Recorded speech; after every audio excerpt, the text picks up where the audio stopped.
Bonjour à chacun d'entre vous, bienvenue sur Séphiroth et compagnie et on se retrouve pour les énergies du mois de mars et j'accueille avec grand plaisir les vierges, j'espère que vous allez tous bien. On va, ça y est, rentrer maintenant dans le printemps, ça file à une vitesse phénoménale, on y arrive et je crois que ça va nous faire tous beaucoup de bien, d'autant plus que bientôt on va pouvoir revoir nos grands sourires à chacun. Alors, je vais couper mon jeu et on va les découvrir en dos de deck. On a un 3 d'épée avec derrière un pendu. Donc, on va aller voir, ça c'est l'idée générale. Donc, un grand éclatement créatif. On a là l'idée avec ce 3 de éclatement mental, je veux dire, c'est-à-dire des nouvelles idées, plein de choses que vous allez pouvoir accueillir sur ce mois de mars, peut-être beaucoup moins d'idées noires, justement, des périodes où vous avez pu ressasser sont amenées à être derrière vous. Et puis, avec cette carte-là aussi, beaucoup d'enthousiasme. Peut-être certains vont se repassionner pour un domaine en particulier. Bref, tout ce qui finalement euh, vous redonne l'envie de découvrir, etc. etc. Donc, c'est plutôt sympathique. Alors, je vais prendre 3 cartes pour vous. Les vierges, j'ai envie de celle-là. On est sur un 6 de coupe. C'est un très beau degré, très tendre, très doux, etc. Vos préoccupations, l'étoile. Bon, l'envie de retrouver la forme, de hop, et le but d'arriver au roi de bâton. Alors, je vous explique un petit peu ce qui se passe ici d'ores et déjà.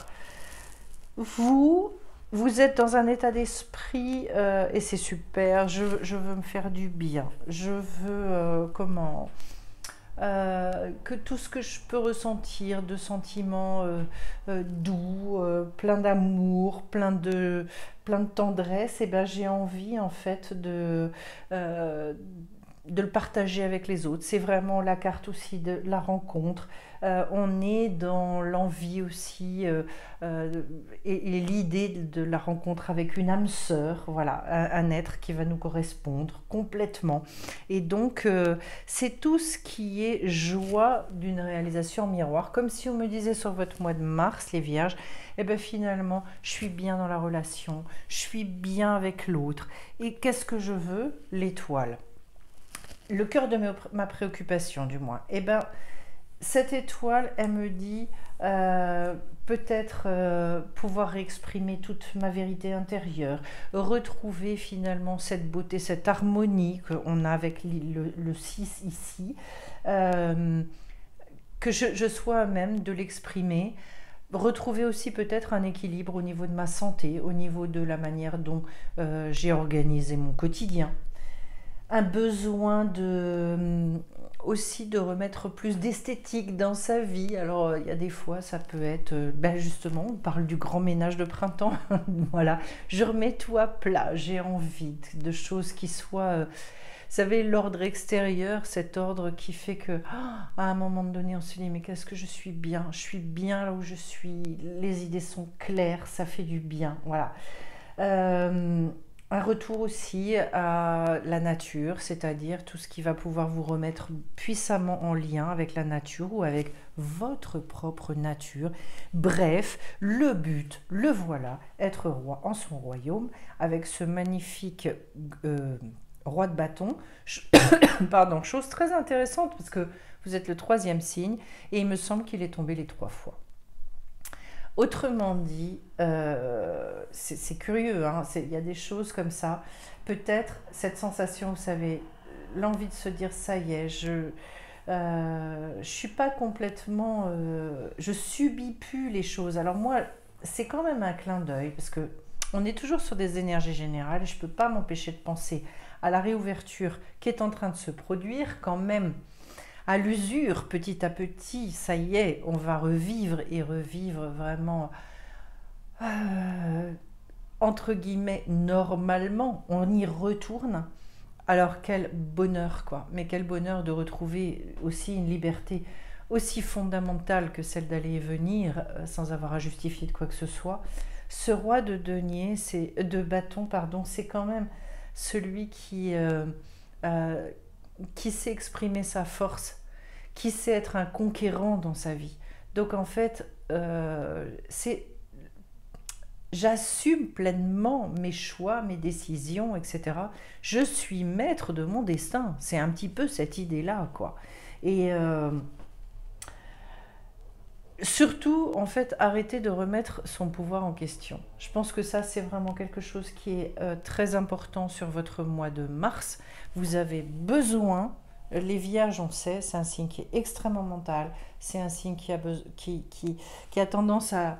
Alors, on n'a pas besoin de dire à une vierge, tourne ta langue 7 fois dans ta bouche avant de parler, parce qu'elle va le faire naturellement. Ce serait plutôt dans le sens inverse, de retrouver une spontanéité et de repartir complètement pour que ce soit plus aisé, plus facile pour vous. Alors, au niveau émotionnel, un page d'épée. Un page d'épée qui va se compléter après avec un 10 de pentacle. Ça bouge, hein. Ça bouge là ce mois de mars, et un 10 de coupe, c'est impressionnant. J'ai eu ces deux cartes-là, mais inversées, enfin, mais pareil côte à côte dans un autre tirage. Le page d'épée, énergie de jeunesse, où je veux pouvoir, du coup, au niveau de mon monde émotionnel, repenser les choses avec plus d'ouverture, avec beaucoup d'humilité aussi. Je veux être à nouveau curieux. Donc en fait, je me laisse plus submerger par mes émotions. Il peut y avoir un côté, en revanche, du coup, je réfléchis beaucoup avec cette carte-là. Donc méfiez-vous de ne pas trop disséquer, de ne pas trop décortiquer. En même temps, c'est une carte de grand potentiel. Donc au niveau émotionnel, on vous dit... peut-être y aura-t-il des questions qui vont se poser sur un éventuel engagement. Alors ça peut être partenariat, ça peut être engagement amoureux, ça peut être plein de choses, hein. J'ai un 10 de pentacle derrière qui est le signe de très grands changements, de grands bouleversements dans la matière. Et après j'ai un 10 de coupe. Donc pour certains, alors on va aller tirer deux cartes sur votre vie sentimentale après pour compléter ça. Mais au niveau émotionnel, il y a quelque chose qui change un petit peu du tout au tout.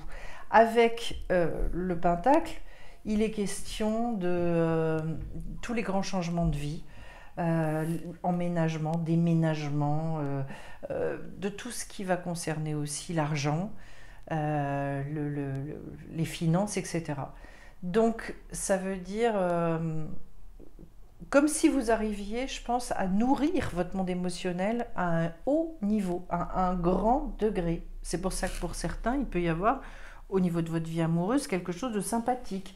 Surtout que derrière, j'ai donc un 10 de coupe. Ici, en fait, on est dans une grande réalisation émotionnelle qui, après, demande à passer à l'action. Alors, je vais aller compléter et on va tout de suite prendre deux cartes. Hop, on voilà une ici, un 9 d'épée. Et je complète avec un 7 de pentacle. On retrouve encore des choses qui veulent s'ancrer dans la matière. Et donc, au niveau de l'épée d'abord, j'ai un degré très fort qui parle d'illumination, qui me parle d'avoir une nouvelle compréhension. On est en pleine mutation avec ce 9 d'épée. Il s'agit de rompre avec certaines habitudes mentales, et notamment parce que du coup on peut s'enfermer soi-même dans certaines situations. Donc ça veut dire au niveau de votre vie sentimentale qu'il y a besoin de lâcher prise, il y a besoin de moins se poser de questions. J'ai des fois des gens qui me disent est-ce que vraiment je pourrais encore refaire ma vie, etc. Je leur dis mais vous ne posez pas cette question-là. Le jour où vous rencontrez quelqu'un et où vraiment il y a la personne que vous avez en face de vous, il se passe quelque chose. Ce ne sont pas ces questions-là que vous vous poserez. Il se passera quelque chose s'il doit se passer quelque chose. Ne vous posez pas ces questions, ce n'est pas le temps. Voilà.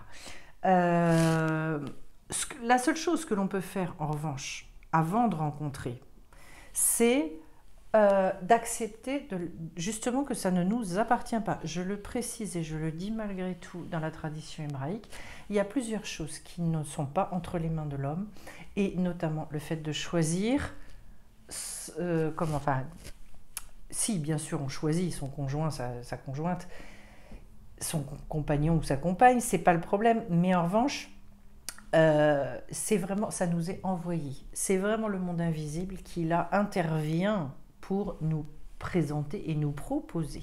Voilà. Donc peut-être au niveau de votre vie sentimentale, lâchez, relâchez peut-être justement les peurs qu'il peut y avoir, les questionnements, le cerveau en ébullition ici, on laisse tomber. Et puis derrière, on a un 7 de pentacles. C'est un beau degré de réalisation, ce moment où les idées rentrent dans la matière. Et donc, on vous dit, investissez-vous. Dans votre vie sentimentale, ça peut vouloir dire par exemple que c'est le signe, pour ceux qui sont en couple, de mettre des choses en œuvre, de se prendre un temps pour soi, de soigner son couple, de s'investir dans son couple. Pourquoi c'est si important ? Parce que les choses dans lesquelles on ne s'investit plus, on finit par ne plus les aimer, tout simplement. Donc il y a besoin de se casser un petit peu la tête, justement, mais dans le bon sens du terme. Et en tout cas, de consacrer du temps, c'est hyper important. Et puis pour ceux qui sont célibataires, eh bien, cette carte-là, ça va être bougez-vous, rentrez dans l'action, allez à la rencontre, organisez, je sais pas, au travers des activités. On va pouvoir, ça y est, très bientôt, je suis persuadée qu'on va refaire des choses, on va retrouver notre liberté. Et donc, je pense que sortir, ça va être un mot extrêmement important. Le 7, il y a vraiment cette impulsion.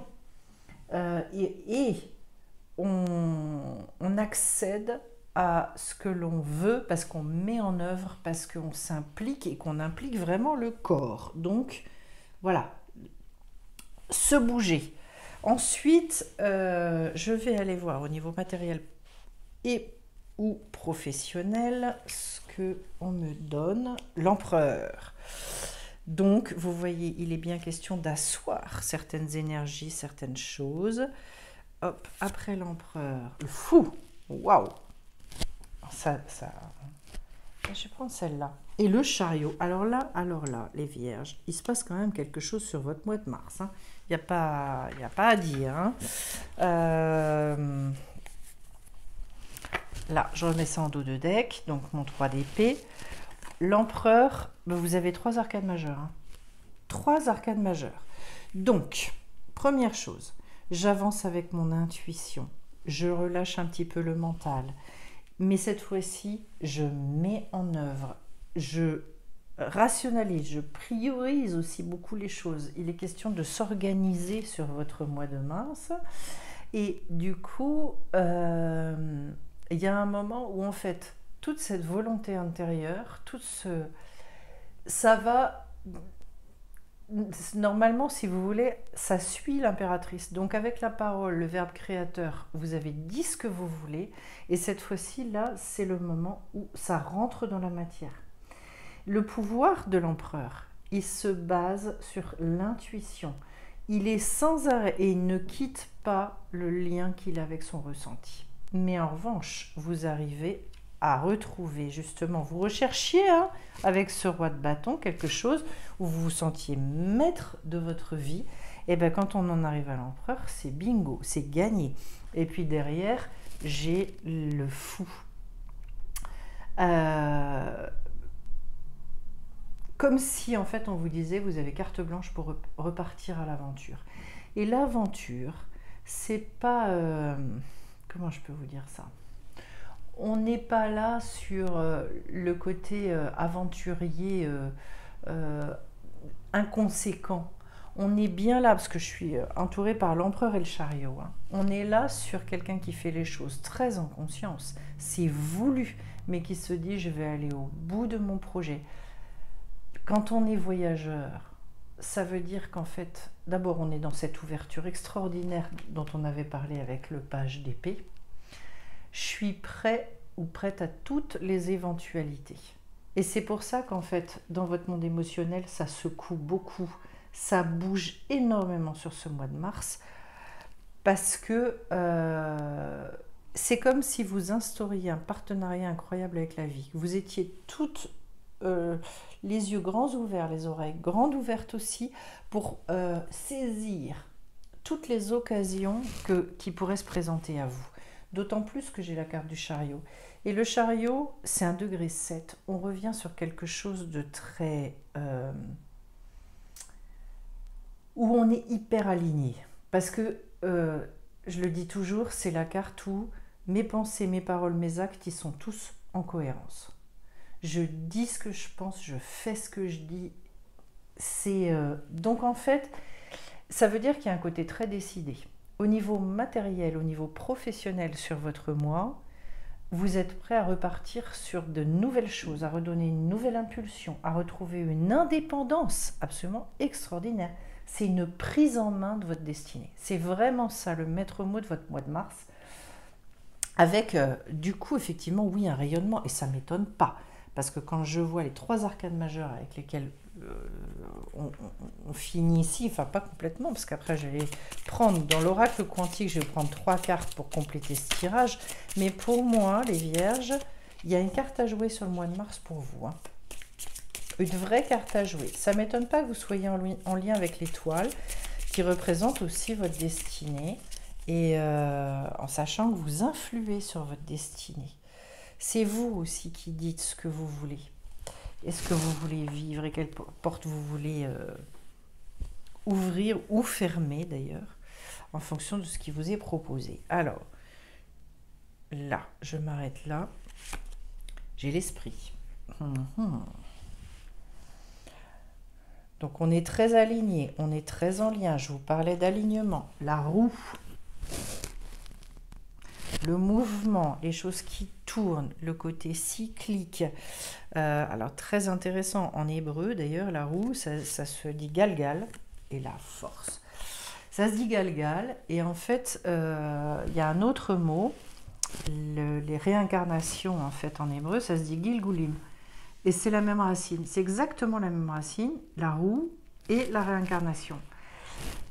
Donc vous voyez qu'on vient me confirmer pour moi qu'il y a quelque chose qui est en train de tourner complètement, de se transformer, et qui va peut-être vous ramener à retrouver beaucoup plus de force intérieure, qui va vous redonner beaucoup plus de niaque. L'esprit, c'est toujours... c'est en lien avec le souffle, avec le roi. C'est ce qui... D'ailleurs, ce avec quoi on vous demande de travailler avec l'empereur. Ce ressenti, cette intuition, ce côté... Je sais pas, je le sens, donc je vais y aller. Je vous parlais d'ailleurs du grand partenariat avec la vie, avec la carte du fou. Eh bien, c'est en fait... vous voyez, l'autre jour, j'ai une personne qui me racontait en consultation que X fois elle passe devant un endroit et elle se dit, il faut que j'y aille. Et puis qu'un jour, en fait, de manière irrépressible, elle dit, mais c'était presque plus fort que moi, comme si on avait pris possession de mes mains. Et en fait, on m'a fait tourner le volant et j'y suis allée. Et puis, ça a eu un impact après, dans sa vie, absolument incroyable. Elle avait eu un signe. Le signe, c'était un non. Et ce signe-là, en fait, elle s'était dit, oui, il faudra que j'y aille, il faudra, puis elle repoussait tout le temps. Et à un moment donné, elle dit, mais c'est incroyable, quoi. Surtout que je ne conduis pas comme ça. Et d'un seul coup, paf, j'ai tourné le volant, j'y suis allée. Et derrière, il y a eu énormément... Et bien justement, il y a eu la roue. C'est-à-dire qu'il y a eu plein de changements qui se sont produits dans sa vie suite à ça. Et elle a retrouvé une force. C'est de toute façon, et c'est vrai que... Pourquoi est-ce qu'on retrouve cette force-là? Parce qu'on est tellement rassuré quand on voit que la vie, elle nous répond. Quand on voit qu'elle est avec nous, et bien du coup, en fait, on est heureux de vivre. On est vraiment heureux de vivre. On arrête de penser qu'on est tout seul dans ce monde. On arrête de se dire, de toute façon, comment on m'écoute pas, etc. Non, non. C'est... Et là, bah, regardez, j'ai la carte du bélier. La carte du bélier dans l'archétype, donc c'est je suis. C'est-à-dire une reprise en fait de la place que l'on tient dans ce monde, une affirmation. Et puis alors, le bélier, c'est peut-être l'antithèse de votre signe, parce que lui, comme fonceur, non seulement il est extrêmement créatif, ce dont vous n'êtes pas dépourvu, mais en revanche, il peut avoir un côté extrêmement presque brusque, le bélier. Il va y aller. C'est comment un côté très... comment est-ce que je peux dire ça? C'est irrépressible. Donc, vous voyez que votre mois de mars, pour moi, il est sous ce signe-là de peut-être de casser un petit peu le côté beaucoup trop réfléchi, trop organisé de la Vierge, pour aller au contraire vers plus de spontanéité, vers moins de discipline, et puis peut-être plus de mordant. J'allais dire, pourquoi je dis plus de mordant? Parce que chez le bélier aussi, il peut y avoir ce côté un petit peu agressif dans son mode de fonctionnement, parce qu'il est fonceur. C'est-à-dire, ayez du mordant. Globalement, ce qu'on vous dit sur ce mois de mars, pour moi, c'est ça. Et je vous prends une dernière carte dans l'oracle d'Amaham, qui est un peu le conseil. Ah ben regardez, celle qui tombe, la destinée. Voilà, bon, vous avez eu la carte de l'étoile. Pour moi, on est bien là-dedans. Il est question de jouer une carte pour vous. Ces trois cartes, elles sont très claires. Hein. L'esprit, la roue et la force, c'est... voilà. Et c'est vous, je suis. Vous pouvez vous répéter ça. Là, c'est qui je suis. Hein, en sachant que cette carte-là, je vous le redis, c'est aussi la carte de la vérité. Quand je vous dis c'est... avec ce 3-là, nouvelles idées, un bouillonnement à ce niveau-là absolument extraordinaire, et après agir, foncer, etc. À la limite, quand vous avez les idées, quand ça sort, mettez en œuvre. Lâchez-vous, allez au bout. Avant de vous quitter, je vais d'abord vous remercier pour vos likes, vos commentaires, etc. etc. Vous donner l'actualité du mois de mars sur Séphiroth et compagnie. Il va y avoir une deuxième session de la formation sur s'appuyer sur son intuition. Il y en a une au mois de février. C'était sympa comme tout. Je pense qu'il y a eu beaucoup de réponses à des questions pour vraiment pouvoir travailler avec le monde invisible, avec les révélations, les prophéties, toutes ces choses-là dans nos vies. Deuxième chose, un atelier cartomancie, il reste quelques places, pas grand-chose. Et puis après, je reprends la grosse formation sur les lettres hébraïques également. Donc pour ceux que ça tente, vous aurez tout en description sous la vidéo. N'hésitez pas à retenir vos places et puis peut-être vous dépêcher sur l'atelier cartomancie. Et puis sur l'atelier des lettres hébraïques aussi, parce que de toute façon, ça va démarrer aux alentours du 8 mars. Je vous souhaite encore un très beau mois. Foncez. Et puis, on se retrouve très vite sur Séphiroth et compagnie. Bye bye.